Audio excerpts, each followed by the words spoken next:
નમસ્કાર મિત્રો, ઘણા બધા કસ્ટમર આવે છે અને એમનો એક પ્રશ્ન હોય છે કે પોસ્ટ ઓફિસ સારી, બેંક સારી, મ્યુચ્યુઅલ ફંડ સારું કે પછી એલઆઈસી.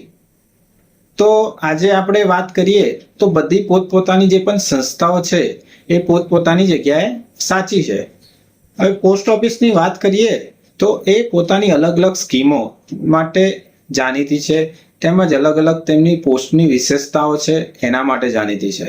બેંકની વાત કરીએ તો બેંક એ પોતાની સેવાઓ માટે જાણીતી છે. એલઆઈસીની વાત કરીએ તો એનો પોતાનો કોઈ એક ચોક્કસ હેતુ છે. જ્યારે મ્યુચ્યુઅલ ફંડની વાત કરીએ તો લાંબા ગાળાની સંપત્તિ બનાવવા માટેની તક છે, પણ સાથે એક માર્કેટનું એક જોખમ પણ રહેલું છે.